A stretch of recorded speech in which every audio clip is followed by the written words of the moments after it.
මම ආයුර්වේද වෛද්‍ය විමලදාස උඩගේ ආරච්චි. මම ගමේසියා YouTube නාලිකාවෙන් අද මම ඕගොල්ලන්ට පළමුවෙන් ලැබුවා වූ සිංහල අලුත් අවුරුද්ද සුබ ඔබ සැමට කිරියෙන් පෙනියෙන් යතුරන සාමය සතුට පිරි නිරෝගිමත් වසරක් වේවා කියලා මම ප්‍රාර්ථනා කරනවා. මම අද කැපුම් කීරිය සාකය ගැන තමයි කියන්න යන්නේ. මේ කැපුම් කීරිය සාකය ගර්භණී මව්වරුන්ට ඒ වගේම පොඩි ළමයිට කිරි දෙන මව්වරු ඉන්නවනේ. මව්වරුන්ට කිරි මන්ද පෝෂණය නිසා කිරි අඩු වෙනවනේ. කිරි අඩු වෙන නිසා ඒගොල්ලන්ට මේක මේ ඉතාම හොඳ ගුණදායක ආහාරයක් කිරියෙරෙන්න. මේක මේ ලංකාව පුරාම වගේ තියෙනවා, වියලි කලාපෙත් තියෙනවා. නගර ප්‍රදේශවල නම් සාමාන්‍ය අඩුයි. මම හිතන්නේ මේක මේ ඕගොල්ලන්ට හොයාගන්න පුළුවන් වෙයි. මේකේ මේ මැල්ලුම හදලා කලවම් මැල්ලුමටත් ගන්න පුළුවන්. ඒ වගේම මේ කොළ කඩලා හිටන් මේ සම්බෝලයක් වශයෙන් ගොටු කොළ සම්බෝල හදනවා වගේ රතුළුණු ටික වැඩියෙන් දාලා මේ මැල්ලුම් හදාගෙන කන්නත් පුළුවන්. සලාදයක් වශයෙන් ගන්නත් පුළුවන්. එහෙම තමයි මේක මේ ඉතාම ගුණදායක එකක්. ඒ වගේම දැන් අතප්පයක් කැපුණා කියමුකෝ. මේ මැල්ලුමක් කපන්න ගිහින් අර මේ කැපෙනවනේ අත. ඒ කැපුණාම ඕගොල්ලෝ මේකේ කොළ ටිකක් ගන්න. කොළ ටිකක් අරගෙන ලොකු තුවාලයකට නම් කොළ ටිකක් අරගෙන මේ තියලා හිටන් අඹරලා ඉරලා බඳින්න පුළුවන්. එතකොට මේකේ කිරි ටිකක් දැම්මත් ඔය සාමාන්‍ය පොඩ්ඩක් කැපුණාම ඒකට මේකේ කිරි ටිකක් අරගෙන ඉරලා මේ දණ්ඩ කැඩුවාම කිරි එනවා. ඒ කිරි ටික දාන්න මේ ඒ තුවාලේ කැපිච්ච තැනට. එතන මේ ඉවලෙම ලේ නැවතිලා ඒක හොඳ වෙනවා. ලොකු තුවාලයක් නම් ඒක බැන්දහම මේ අඹරලා බැන්දහම ඒක හරියනවා.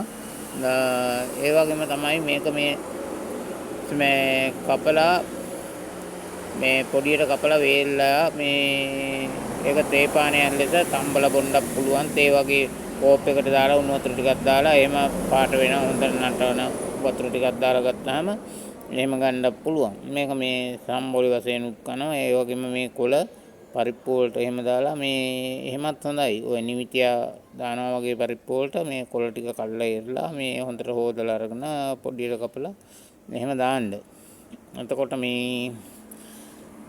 මේකේ මේ සෙම් රෝග නසනවා. එතකොට කැස්ස හිසරු දාව අර මේ තියෙන ඒවටත් මේක ඉතාම ගුණදායකයි. මේකෙන් මේ දදවලට අරෙමෙත් දදවලට දානවා නම් මේ ගානවා නම් ඉතින් හොඳට අඹරලා අමුකහත් එක්ක අඹරලා ඉරලා ගාන්න පුළුවන්. හැබැයි මේ දදවලට ගාන්න ඉස්සෙල්ලා කිරිපත් තියෙනවනේ. කිරිපත් දැන් අද හවස කිරිපත් ටිකක් හොඳට මෙයා කොල්ලා හිටන් මේ කකුලට තියලා ඉරලා ටිකක් කිරිපත් ටික අඹරලා බෙන්ඩර් කළා හරි කකුලට තියලා මේ මනින්ද බැඳලා ඉරලා බැඳලා පහුවදා ඉඳන් තමයි මේක ගන්න ඕනේ. එතකොට මේ තව හුඟක් මේ ලෙඩ රෝග වලට බොහොම ගුණදායකයි. ඔයාලා මේවා මේ ගල්වල විසි කරන්න එපා. මේවා මේ නැති වී වඳ වෙයිගෙන යන මේ එකක්. මේක මේ බේතක්. මේක හොඳට මේ ඕගොල්ලන්ට කොළ සම්බෝලේ උනත් කන්න පුළුවන්. ඔය තෙල් වස විස නැහැ. මේක මේ සමහර අය කියනවා විසයි කියලා. ඒක මේ ඇති විසක් නැහැ. මේක හරි ගුණදායක බෙහෙතක්.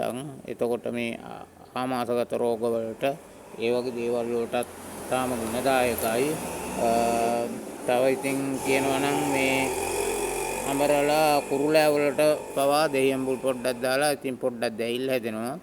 මේ වගේ මේ දෙහියම්බුල් ටිකක් දාලා අඹරලා ඉරලා එහෙම ගන්නත් පුළුවන්. මේ කුරුලෑ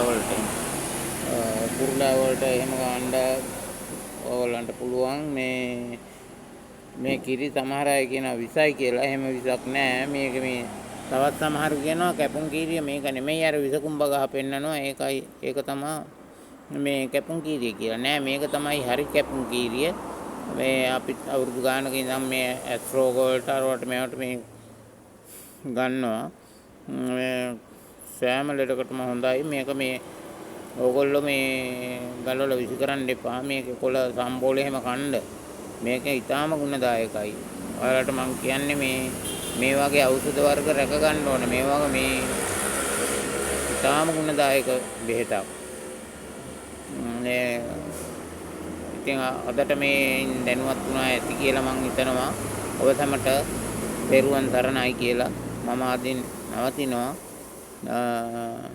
නැවත ගමේ සීයා YouTube නාලිකාවෙන් හමු වෙනතුරු මම අදට සමුගන්නවා.